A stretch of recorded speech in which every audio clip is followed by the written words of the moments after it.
Midnight horror show, suspense कथा, गर्म मांसखोर प्रेतनी। शांति बार बार रश्मि को नाचने से मना कर रही थी, लेकिन रश्मि थी कि रुकने का नाम ही ना लेती थी। रश्मि के सिर के खुले बाल नाचने के कारण ऐसे उड़ रहे थे जैसे वह उसके लंबे बाल न होकर किसी प्रेतनी के लंबे स्याह काले लेकिन सूखे बाल हो। रश्मि को सिर के बालों में तेल डालकर मालिश करने से तो जैसे नफरत थी।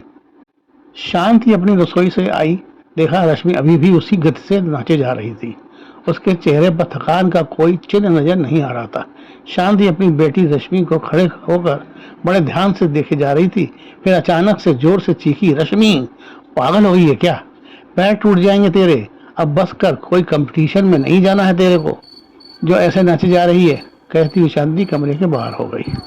शांति कमरे के बाहर तो हो गई, लेकिन उसके दिमाग में रश्मि का ये निरंतर पागलों की तरह नाचना खटक रहा था। कहीं कुछ और बात तो नहीं है? रश्मि किसी के फेरे में तो नहीं आ गई? कहीं कोई भूत प्रेत तो रश्मि को नहीं नचा रहा है? यही सब सोचते हुए शांति फिर से रश्मि के कमरे में प्रविष्ट हो गई। रश्मि पहले से भी तेज गति से नाचे जा रही थी। रश्मि का बदन पसीने से तरबतर था। उसका टॉप पसीने के कारण उसके बदन से चिपक चुका था। उसकी पजामी के भीतर से पसीना चुचुहा रहा था, जैसे पजामी भी पूरी तरह उसकी टांगों से चिपक चुकी थी। लेकिन रश्मि के सिर के बाल वैसे ही सूखे खुले हुए हवा में लहलहा रहे थे। शांति जोर से चीखी, रश्मि पागल हुई है क्या? रश्मि शांति की चीख सुनकर जहां की तहां ठहर गई और फटी हुई आंखों से अपनी माँ को घूरते हुए शांति के पास आई और एक झटके में अपने दांतों से माँ का एक और का गाल खचाक से काट कर चबाने लगी। शांति गाल का मांस कट जाने से दर्द के कारण चीख पड़ी। शांति की गाल का दर्द इतना तेज था कि वह उसे बर्दाश्त न कर सकी और कमरे की ओर भागते हुए ही रास्ते में गिर गई। कमरे का दरवाजा खुला हुआ था। शांति के घर में हो रही चीख पुकार से पड़ोस में रहने वाली गीता आंटी अपने कमरे के बाहर निकल आईं। उन्होंने शांति के मुंह की ओर देखा। शांति का एक गाल गायब था। उसके उसी गाल से खून बहकर जमने लगा था।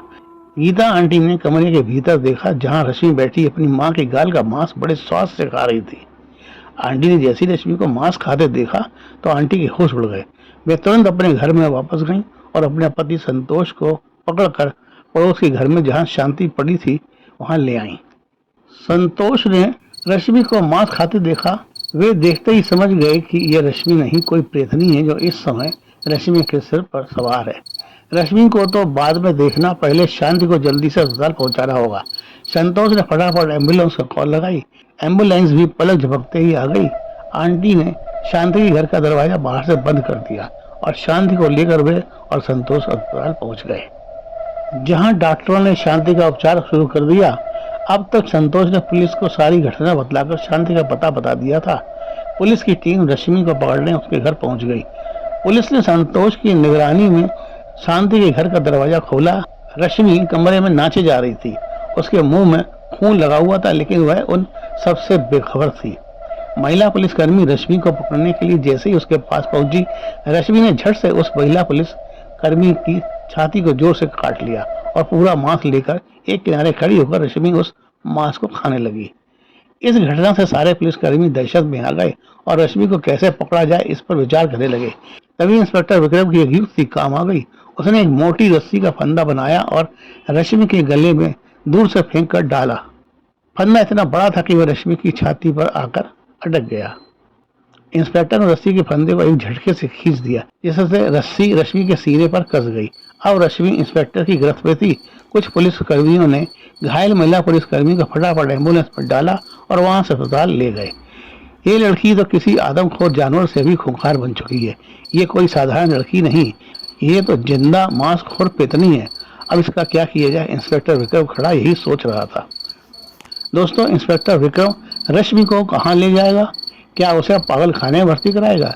क्या वह भी बालाजी का भक्त बनकर रश्मि को बालाजी के हवाले कर देगा? क्या रश्मि के ऊपर हत्या का मुकदमा चलेगा? इन्हीं सब प्रश्नों के उत्तर देने के लिए आपकी अदालत खुली है। सही निर्णय दें और पाएं एक आकर्षक इनाम मिडनाइट शो की ओर से। अपने जवाब कमेंट बॉक्स में दें। और हाँ, अगर आपने अपने इस चैनल मिडनाइट शो को सब्सक्राइब नहीं किया है तो अभी सब्सक्राइब कर लें, जिससे जब भी हमारी नई स्टोरी प्रकाशित होगी वह तुरंत आप तक पहुंच जाएगी और आप भी हो सकते हैं इनाम पाने के हकदार। कल फिर मिलेंगे। नमस्ते।